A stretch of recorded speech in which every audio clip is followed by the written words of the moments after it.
this is being demonstrated. Can I do one more question to follow up? I learned some time ago there was a very innovative program that you worked on to try to measure young teachers into the classrooms and their expectations that they weren't going to be that good in the first few years, but they would get better as time went by. But there were some times that these young students, some young teachers would get out and be terrific young teachers and wanted to trace it back to their college of education, see what they were doing right. Where's that program? Okay, right now we're to the point where we can report out information about our teacher preparation programs, but state law does not allow the programs to have access to data about who the teachers are.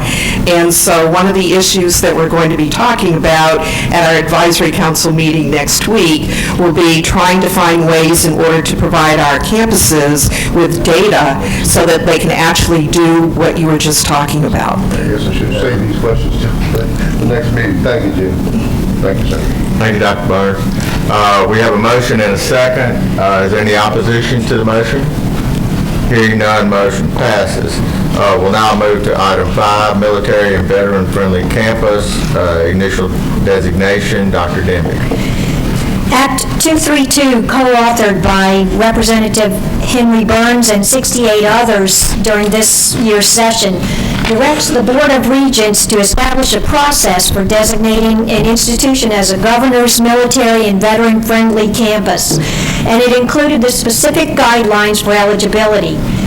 The purpose of the legislation was to encourage a statewide system to support and aid veteran students in their transition from military service to college enrollment. The Friendly Campus designation then provides formal recognition to campuses that strive to create a supportive environment for veteran students and for their spouses and families. As you can see in the process attachment to the staff write-up, the law includes 9 criteria for eligibility, of which the institution must meet all of the first 5 and at least 3 of the additional criteria. The requirements support the goal of supporting the student in transition, like offering special orientation programs for veterans, adopting a military articulation and transfer process, and offering priority class scheduling, free tutoring, and career guidance. The law requires the designation process to begin this semester, fall 2015. So the Statewide Articulation and Transfer Council met to discuss how we could meet both the letter and the spirit of the law and the requirements to be eligible for veteran-friendly campus designation within this time frame. That's why we have the variation requirements for initial designation. The 24 applicant campuses have at least 3 of the 8 requirements currently in place, to include at least 2 of the 5 mandatory requirements and at least 1 of the additional criteria. And they have described their approach and plan for meeting all of the requirements by fall 2016. The SATC, or the Statewide Council, and the General Education faculty recommended that the applications for annual renewal should be due in mid-July, when campus administration tends to be a little quieter. This is the first batch of applications. The next deadline for initial designation will be 21 November, so that we can bring them to you at the December meeting. So the senior staff recommends that the committee recommend approval to endorse the institution's applications and send them to the governor with an endorsement as having met the requirements for initial designation as a governor's military and veteran-friendly campus, and these are they. They are sorted by system, just so you know there is rhyme and reason. Thank you, Dr. Denby. Any questions? Yeah, Mr. Chair. Okay. Good morning.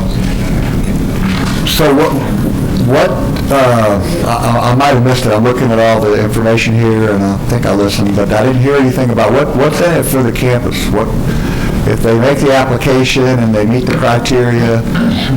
What do they just get the moniker that they're a veteran-friendly campus? Pretty much, but it also will be a way to inform veterans that that Louisiana is supportive of veterans in transition. It's a gold star basically, but it will be advertised in different websites for veterans so that they can know. I have another question. And maybe you can answer this, maybe you can't, but I'm a little confused why at least one of the three is a course designed for and exclusively available to veterans. What's the motivation for carving that out? Especially in light of, this is basically a gold star, it's a marketing thing, and I'm completely supportive of this. I just don't understand the exclusivity. Could you explain that to me? Well, we had the same question. That is what was written in the law. Okay. But we think it is logical to have a course specifically designed for veterans or taught by a veteran, at least being available so that they can talk about things in the class that may be relevant to someone coming back from active duty service.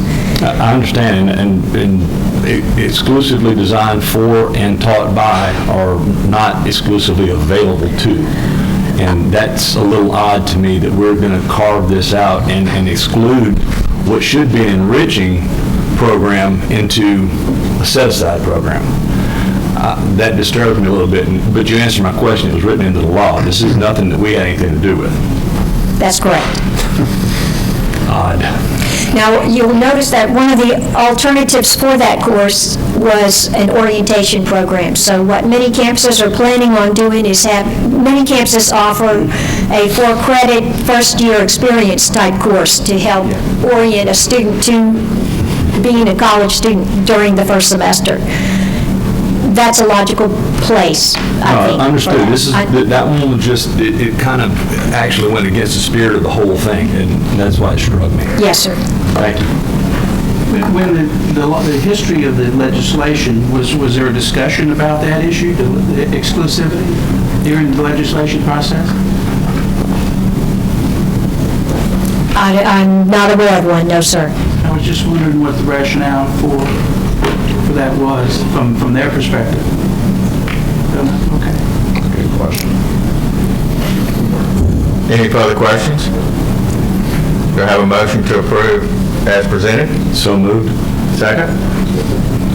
Any opposition? Hearing none, motion carries. We'll now move to our consent agenda. Dr. Denby.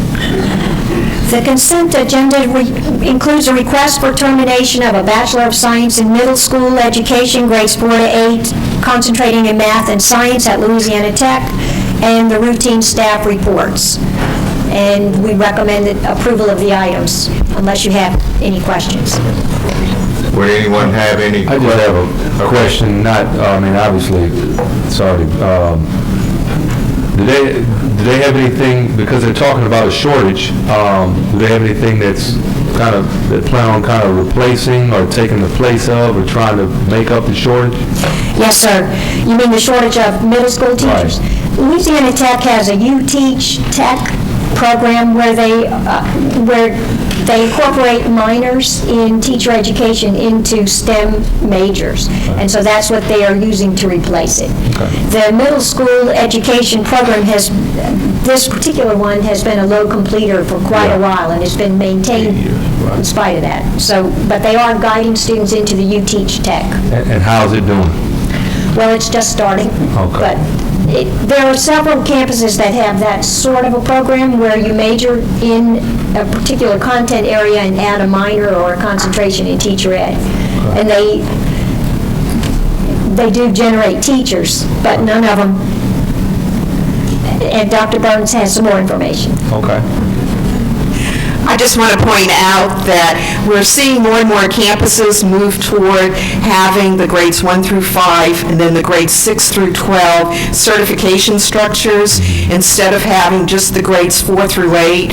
And they're still addressing middle school, but they're addressing middle school in the 6 through 12 program with a focus on the content, a deeper focus on the content. Okay. Okay. Any further questions? Could I have a motion to approve the consent agenda items in Globo, please? A motion. Second. Any opposition?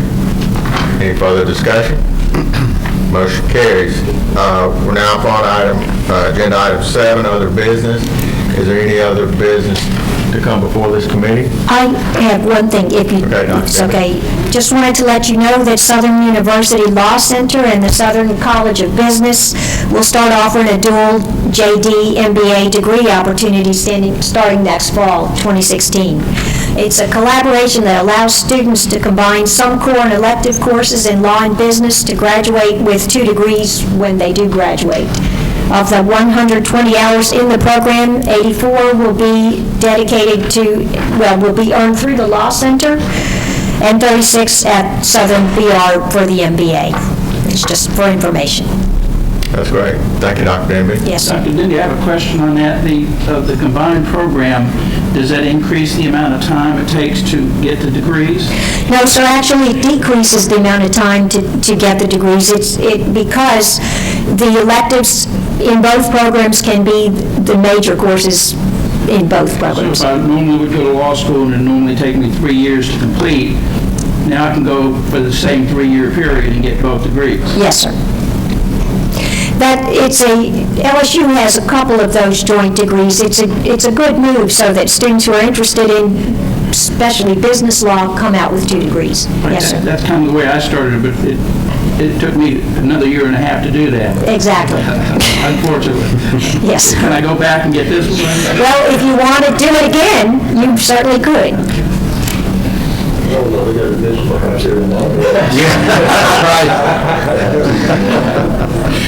Any other questions? Any other business? Hearing none, can I have a motion to adjourn? Second? We're adjourned. Thank you.